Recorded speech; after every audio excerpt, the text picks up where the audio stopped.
نعمه وفضله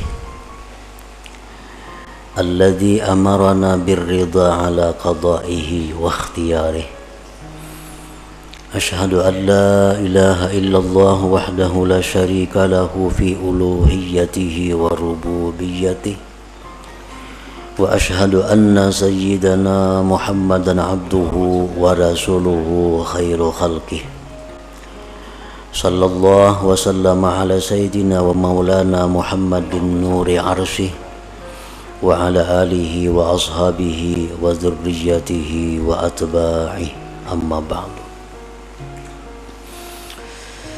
Yang kita hormati dan kita cintai para habaib,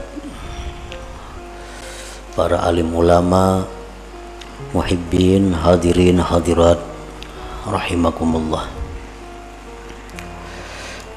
Pertama-tama kita memanjatkan puji dan syukur kehadirat Allah Subhanahu wa ta'ala yang telah mengumpulkan kita bersama-sama di majelis yang penuh berkah ini.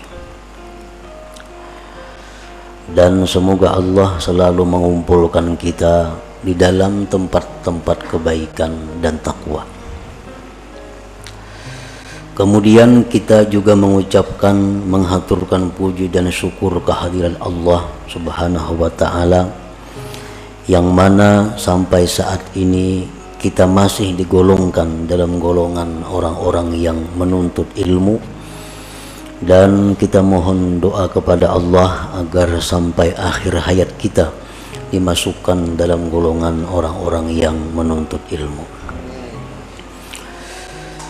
Salawat dan salam tidak lupa kita haturkan kepada junjungan kita Nabi besar Muhammad sallallahu alaihi wasallam dan kepada seluruh keluarga, para sahabat, zuriat dan pengikut beliau sampai hari kiamat nanti.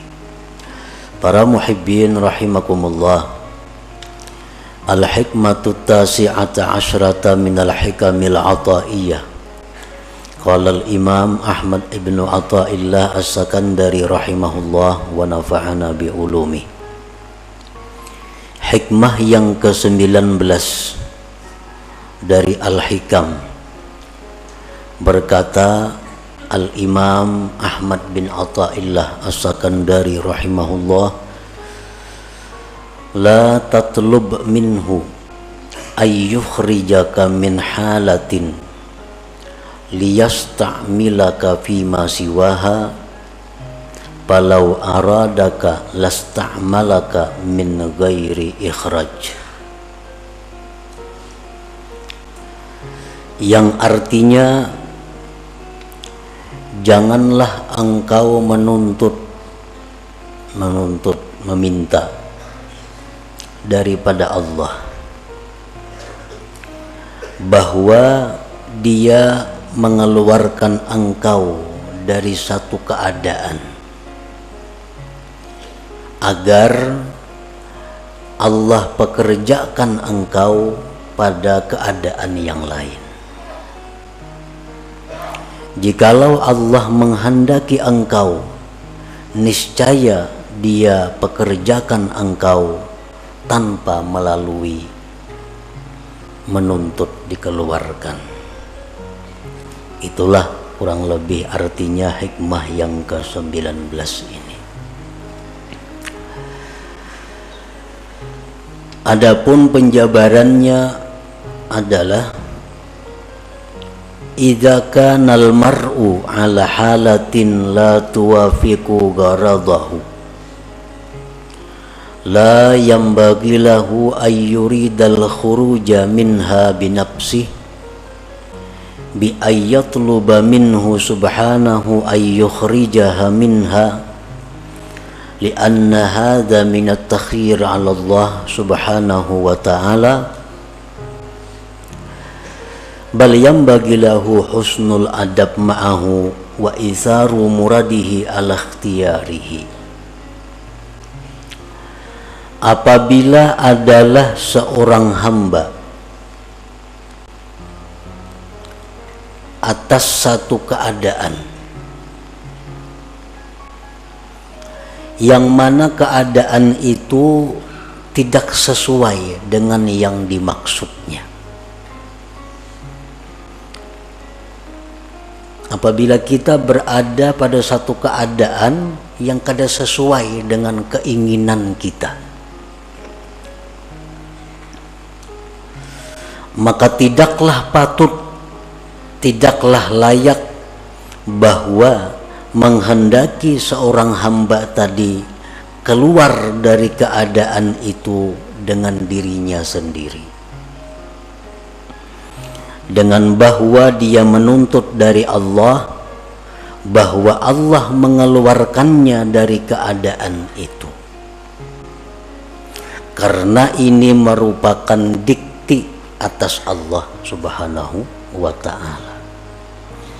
Bahkan sayugianya semestinya bagi dia berbaik adab beserta Allah dan mengutamakan apa yang dikehendaki Allah atas pilihannya itu sendiri.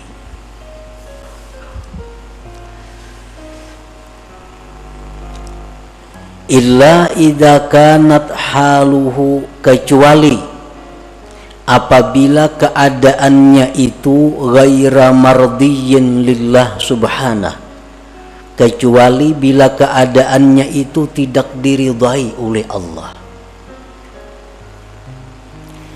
Au aikatan min wazaifihi diniyah wal amali bil a'malis salihah, atau keadaan itu mencegah dia dari tugas-tugas keagamaannya dan beramal dengan amal-amal saleh, maka boleh bagi dia meminta kepada Allah bahwa Allah keluarkan dia dari keadaan yang demikian itu. Fahuwa min alamati ma'rifatil abdi bi rabbih subhanahu wa ta'ala, maka itu merupakan tanda ma'rifatnya seorang hamba dengan Allah subhanahu wa ta'ala. Nah, para muhibbin rahimakumullah, artinya kalau kita berada di suatu kondisi, di suatu keadaan, situasi yang tidak sesuai dengan keinginan kita, maka janganlah kita minta kepada Allah bahwa dipindah dari kondisi keadaan itu kepada keadaan lain. Jangan kita minta kepada Allah bahwa kita ini dipindahkan kepada keadaan yang lain, karena itu namanya adalah mendikti atas Allah. Hendaknya kita menerima keadaan itu dan berbaik adab beserta Allah, dan inilah merupakan pilihan Allah yang dia utamakan daripada pilihannya sendiri. Kecuali bila mana keadaan yang dia alami saat itu keadaan yang tidak diridhai Allah, dia berada dalam situasi yang tidak diridhai Allah, atau di dalam situasi keadaan yang mencegah dia melaksanakan tugas-tugas keagamaan atau beramal amal saleh. Nah, maka boleh baginya minta kepada Allah agar dikeluarkan dari situasi itu kepada keadaan yang lain. Nah, itulah tanda orang yang makrifat dengan Allah subhanahu wa ta'ala. Nah, para muhibbin rahimakumullah, secara rinci lagi para ulama menjelaskan, fal arifu billah idza kana a'zab la yatamanna zawaj. Orang yang sudah kenal dengan Allah itu, apabila dia tidak mempunyai pasangan, baik bujang, duda, janda, dia tidak minta kepada Allah agar diberi jodoh. Ini orang yang arif dengan Allah. Ini bujang atau duda atau janda kada berpasangan lah. Nah itu ngarannya satu keadaan. Ini keadaannya bujang, keadaannya kada balaki kada begini. Inya kada minta kepada Allah agar diberi jodoh, kada minta.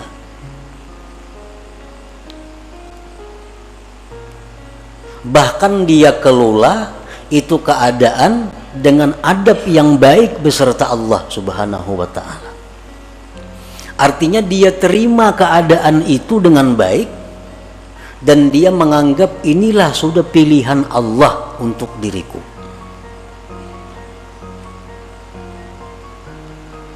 Nah, kecuali keadaan itu, keadaan membujang atau kada berpasangan tadi sudah mengganggu dia daripada ibadah kepada Allah, sudah mengganggu dia untuk menjalankan tugas-tugas wirid-wiridnya. Orang kada berpasangan, banyak godaan-godaan, timbul kadang-kadang pikiran syahwat.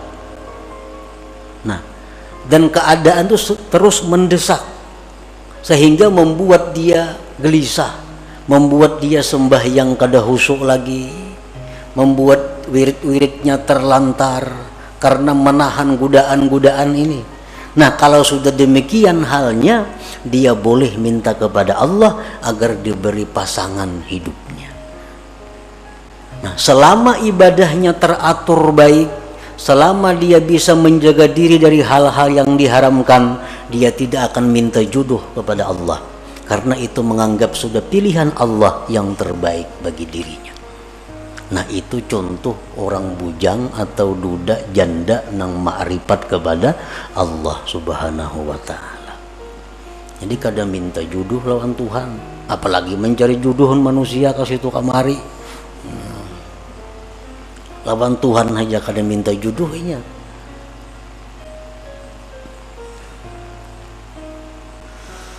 Wa idza kana faqiran la yatamanna al-ghina. Apabila dia dalam keadaan fakir.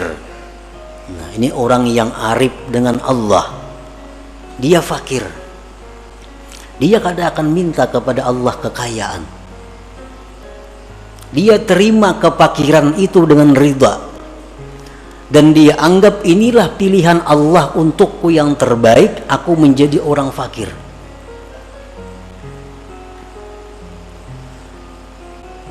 Nah, kecuali apabila sudah kefakiran itu membuat dia terganggu ibadah kepada Allah, apabila kefakirannya itu sudah menghalanginya berbuat amal-amal yang saleh, nah maka di saat itu dia bisa memohon kepada Allah agar dipindah daripada orang fakir menjadi orang yang berada atau orang kaya. Nah, ini sudah fakirnya sudah sulit nih, sudah kada bisa lagi beribadah kepada Allah. Nah, sudah kada kawa lagi melaksanakan wirid-wiridnya, sudah kada bisa lagi menuntut ilmu karena kada berduit. Menuntut ilmu perlu duit. Ini sudah kada berduit lagi, menuntut ilmu kada kawa lagi, pikiran kada karuan, beribadah sudah kada nyaman lagi. Nah, di saat itulah dia boleh mohon kepada Allah agar diberi kecukupan, diberi Allah kekayaan. Selama kefakiran itu tidak menghalangi ibadahnya, selama kefakiran itu tidak menghalangi wirid-wirid agamanya, nah maka di saat itu dia ridha dengan keadaan itu dan tidak minta agar dikayakan oleh Allah Subhanahu wa ta'ala. Wa idza kana maridan la yatamanna sihhah. Apabila dia sakit, dia tidak ingin sihat. Dia tidak ingin sihat. Ini sakit, tapi dalam keadaan bisa melaksanakan tugas-tugas keagamaan, bisa beramal saleh. Sakit ini tidak akan diusahakan untuk disembuhkan, dan dia tidak akan minta kepada Allah kesembuhan. Tetapi kalau sakit ini sudah mengganggu, nah tugas-tugas keagamaannya, sakit ini sudah mengganggu wirid-wiridnya, sakit ini sudah mengganggu menuntut ilmunya, nah di saat itulah dia minta kepada Allah kesembuhan dan kesehatan.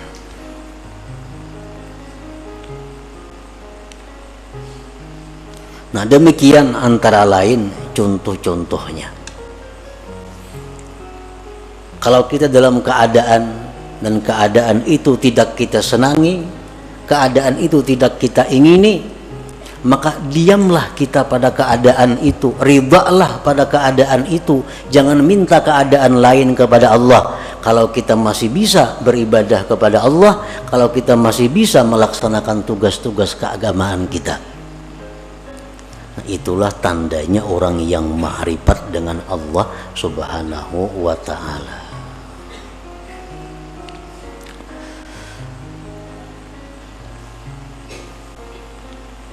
Wa idza kana mutazawwijan la yatamanna al-firaq. Kalau dia ini berpasangan, kalau dia mempunyai suami, dia mempunyai istri, dia tidak akan minta bercerai kepada Allah selama dalam berpasangan itu tidak mengganggu ibadahnya kepada Allah, selama tidak menghalangi untuk ketakwaan kepada Allah.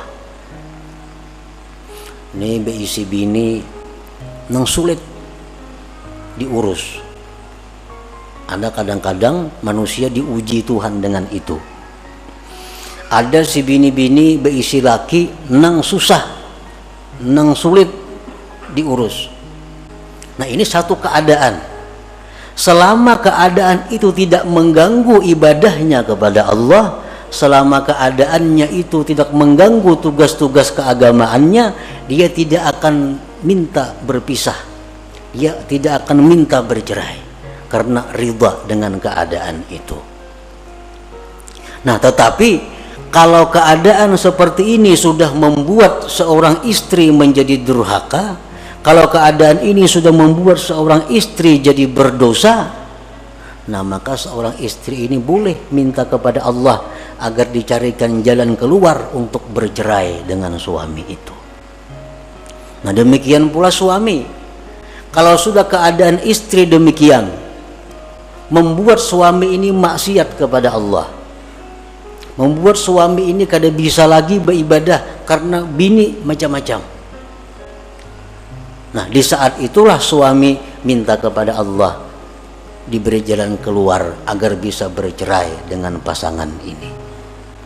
Nah, para muhibbin rahimakumullah, karena tidak sedikit seorang istri gara-gara suami dia menjadi maksiat kepada Allah, dan tidak sedikit seorang suami gara-gara istri jadi maksiat kepada Allah. Dan ini sudah terjadi sejak zaman Rasulullah Sallallahu Alaihi Wasallam. Ada salah seorang sahabat yang begitu hendak mati kada bisa mengucap la ilaha illallah. Kenapa sebabnya? Oh ternyata si sahabat Nabi ini seringkali menyakiti hati ibunya gara-gara mengutamakan istrinya. Nah ini istri yang membawa maksiat kepada Allah. Kalau kita sudah punya istri macam ini, hendak berbuat baik lawan ibu bapak, sarik. Nah, hendak memberi kuitan, sarik. Nah ini membuat maksiat. Padahal kedudukan orang tua kita lebih utama daripada istri. Untuk seorang laki-laki, untuk seorang laki-laki kedudukan orang tua lebih utama daripada istri. Kalau istri menghalangi demikian, berarti ini istri membawa maksiat. Nah di saat itulah dia minta kepada Allah agar diberi jalan keluar untuk meninggalkan istri itu. Nah demikian pula istri. Ini suami menyuruh ikam pakai pakaian ini, pakaian yang dilarang agama, kada dituruti sarik laki ini. Ikam mustika ini, ikam mustika itu. Perintah-perintah laki ini bertentangan lawan agama. Nah berarti ini istri dalam keadaan yang tidak diridai Allah. Kenapa? Karena menuruti laki jadi maksiat lawan Tuhan. Kadang menuruti sarik na laki. Nah, di saat itu seorang istri boleh minta kepada Allah agar diberi jalan keluar berpisah dengan suami itu. Nah, para muhibbin rahimakumullah. Jadi fal aqil ya'rif anna gharada khalqihi ala ibadatu wal ma'rifah kama qala Allah ta'ala wa ma khalaqtul jinna wal insa illa liya'budun. Fa ayyu syai'in ya'uqul ibadah wal ma'rifah yatlubu minallahi ta'ala ay yukhrijahu minhu wa ma la fala. Orang yang berakal dia mengetahui bahwa tujuan diciptakannya dia itu untuk ibadah. Orang yang berakal itu mengetahui bahwa tujuan Allah menciptakan dirinya itu untuk mengabdi kepada Allah. Allah berfirman, tidak aku ciptakan jin dan manusia melainkan untuk menyembah, mengabdi, beribadah kepadaku. Nah, maka sesuatu apapun yang menghalangi ibadah dan ma'rifat, maka dia akan minta kepada Allah dikeluarkan daripada keadaan itu. Nah, para muhibbin rahimakumullah. Jadi Allah menciptakan kita ini adalah untuk beribadah kepada Allah. Dan kita kada bisa beribadah kepada Allah kalau kada punya sarana dan prasarananya. Allah sediakan kita ini usaha. Allah sediakan kita pekerjaan. Allah sediakan kita macam-macam. Untuk apa? Agar semua itu membawa kepada ibadah. Nah, itu tujuan hidup yang diketahui oleh orang yang berakal. Lalu apapun pekerjaan, apapun keadaan yang menghalangi tujuannya itu ibadah, dia akan mundur dari keadaan itu dan berpindah kepada keadaan yang lain. Nah, ini orang yang berakal. Jadi tujuan hidup ini bukan kita berdagang, bukan. Tujuan hidup belaki, bukan. Tujuan hidup babini, bukan. Tujuan hidup berusaha, bukan. Nah, usaha suami istri itu hanya jalan untuk beribadah kepada Allah. Kalau semua ini menghalangi ibadah, berarti mesti ditinggalkan, dicari jalan yang lain. Nah, para muhibbin rahimakumullah. Nah, disitulah kita merenungi, disitulah kita disuruh tafakkur. Apakah selama ini aku hidup hanya untuk dunia atau aku hidup untuk ibadah? Bila mana aku hidup untuk dunia, berarti aku menyalahi kudrat diriku, fitrah diriku. Bila aku hidup untuk ibadah, berarti aku di jalan yang benar. Nah, jadi silahkan berdagang, silahkan berusaha, tapi ingat, usaha ini diciptakan Allah untuk ibadah. Nah, silahkan bergaul, silahkan berkawan, asal semua itu membawa kepada ibadah. Nah, jadi apapun pekerjaan, apapun keadaan yang menghalangi kita ibadah, itu mesti kita ditinggalkan, mesti kita tinggalkan kalau kita tidak ingin rugi di dunia dan akhirat. Jangan sampai kita ini dilalaikan oleh hal-hal yang sifatnya duniawi. Ya ayyuhalladzina amanu la tulhikum amwalukum wala auladukum an dzikrillah wa may yaf'al dzalik fa ulaika humul khasirun. Hai orang-orang yang beriman, Allah menghitab kepada orang beriman. Nang kada beriman kada diurus Tuhan. Ujar Tuhan, janganlah melalaikan akan kamu, harta kamu, anak kamu daripada zikrillah. Artinya jangan sampai kita mengurus harta, kita mengurus anak, kita lupa kepada Allah. Bila demikian halnya, Allah menyatakan kita rugi. Kalau sudah Allah menyatakan rugi itu, ya rugi yang sebenarnya. Bujur-bujur rugi artinya. Nah, itu artinya Allah bukan melarang kita mengelola harta. Allah bukan melarang kita mengelola anak. Tetapi yang dilarang Allah, jangan sampai itu melalaikan kita daripada zikrillah, daripada mengingat Allah. Karena mau urus harta kada tersembahyang, karena mau urus harta sembahyang taqadha, karena mau urus harta kada tersembahyang sunat, karena mau urus harta kada tersembahyang tahajud, karena mau urus harta kada sempat menuntut ilmu. Nah, ini yang dikatakan rugi, ujar Tuhan. Ayo urus harta, 10 bisi perusahaan, Allah kada melarang. Tapi sembahyangnya aktif, wiridnya tabaja, menuntut ilmunya jalan. Itu yang dimaksud dengan ya ayyuhalladzina amanu la tulhikum amwalukum wala auladukum an dzikrillah. Walhasil selama kita mengejar atau menuntut atau mencari dunia, lalu kita ketinggalan satu kali zikrullah, itu sudah rugi. Sudah rugi. Kenapa? Karena zikrullah yang sekali kita ucapkan itu kekal. Kekal, arti sampai akhirat bisa kita nikmati, bisa kita dapatkan manfaatnya. Sedangkan harta yang kita urus mati-matian ini, begitu kita mati, kita kadang akan bisa dapat menikmatinya. Nah, itulah yang dikatakan Nabi Sulaiman alaihissalam. Begitu Nabi Sulaiman ini pawai dengan kekayaan-kekayaannya, rakyat berkata, wah alangkah untungnya Sulaiman, alangkah hebatnya Sulaiman punya harta sedemikian. Sulaiman berkata, wahai rakyat, satu kalimat yang kamu ucapkan subhanallah lebih berharga dari semua yang kumiliki ini. Kenapa sebabnya? Karena subhanallah yang kamu ucapkan itu kekal sampai ke akhirat, kau akan bisa menikmatinya. Sedangkan yang kupunya ini adalah akan hilang binasa begitu aku mati.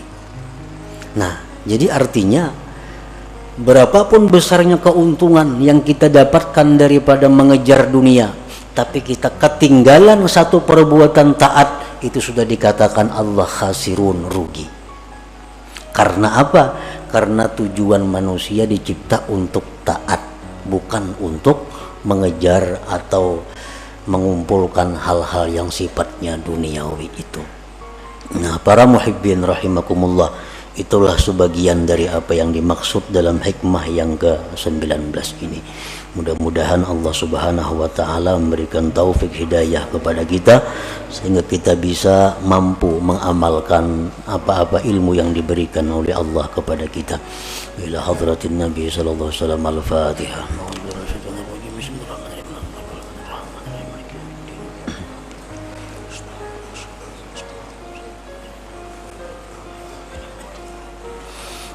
Ya Allah biha, ya Allah biha, ya Allah bihusnil khatimah, ya Allah biha, ya Allah biha, ya Allah bihusnil khatimah, ya Allah biha, ya Allah biha, ya Allah bihusnil khatimah. فيا أيها الرجل منه شفاعة صلوا عليه وسلموا تسليما.